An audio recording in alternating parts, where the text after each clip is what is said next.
Grand Teacher relate les histoires de la finance. Imaginez-vous revenir en plein cœur de Londres, l'année est 1801. Le soleil commence à se coucher, projetant de longues ombres sur les rues sinueuses de Cornhill et Threadneedle. L'air de la ville est chargé de la fumée des industries, du bavardage des marchands et du lointain craquement des navires sur la Tamise. L'atmosphère est dense, emplie d'opportunités, d'incertitudes et d'ambition. C'est une époque de grands bouleversements.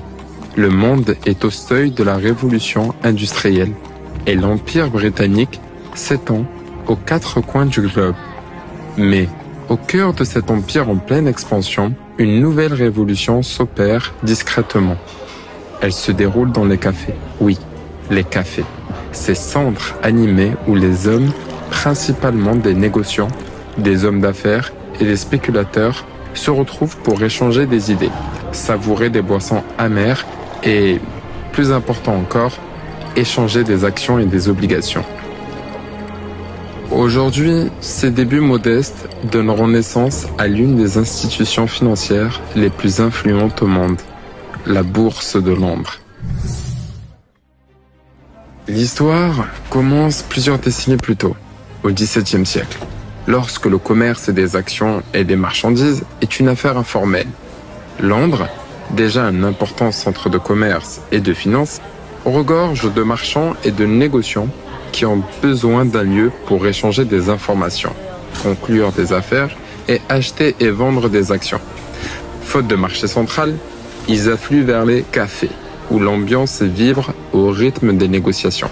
Un café en particulier devient un point focal, le Jonathan's Coffee House, fondé par un certain Jonathan Miles à la fin du XVIIe siècle. Ce café est bien plus qu'un simple lieu où l'on déguste une boisson chaude. Il devient le noyau du commerce boursier de la ville. Alors que les affaires prospèrent, les transactions informelles dans les cafés deviennent plus risquées.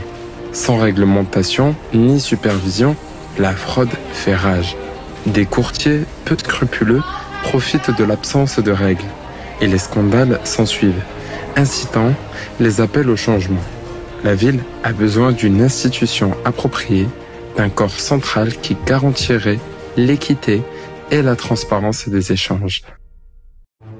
Nous voici maintenant en 1801.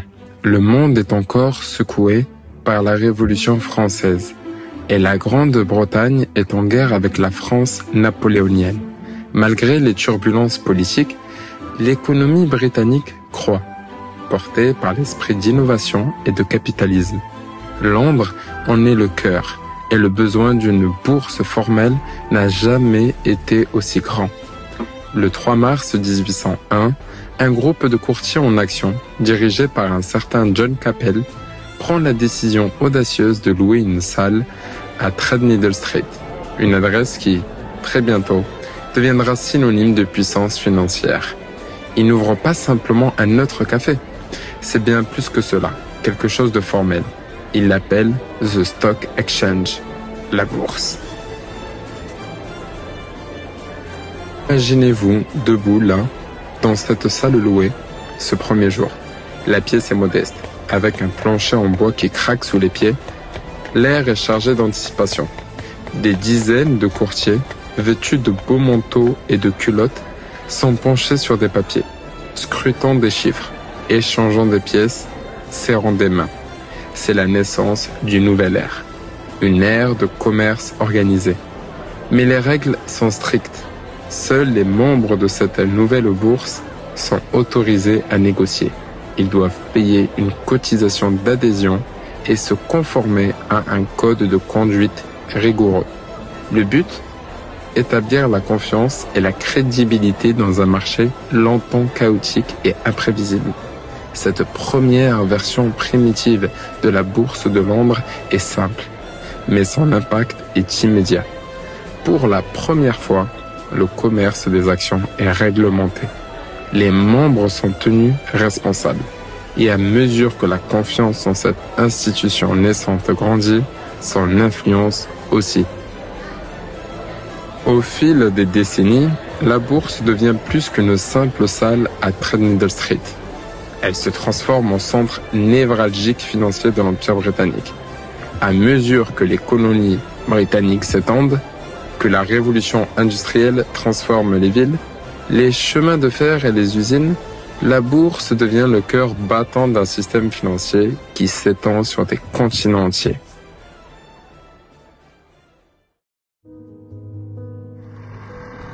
Au milieu du 19e siècle, la bourse de Londres a évolué en une institution sophistiquée.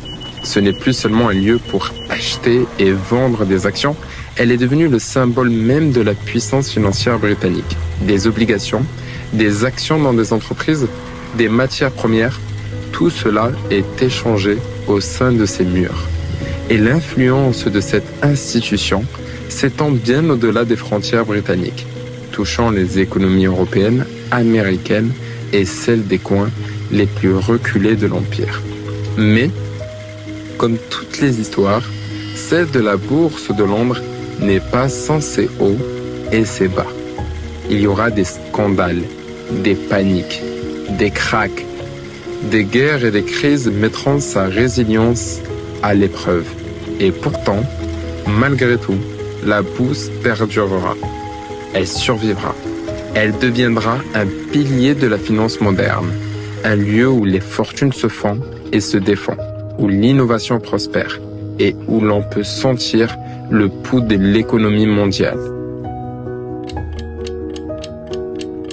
Et voilà, tout a commencé en 1801, une simple salle à Threadneedle Street, un groupe de courtiers déterminés et une vision pour apporter de l'ordre au chaos.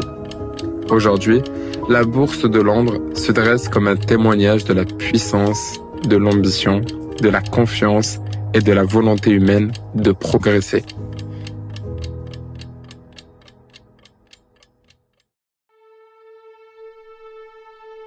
Alors, la prochaine fois que vous passez devant les bâtiments imposants de la City de Londres, prenez un instant pour imaginer ces premiers jours. Le tintement des pièces, le murmure des affaires, le grattement des plumes sur le papier. Et souvenez-vous, de ces débuts modestes sont nés les grands empires financiers du monde.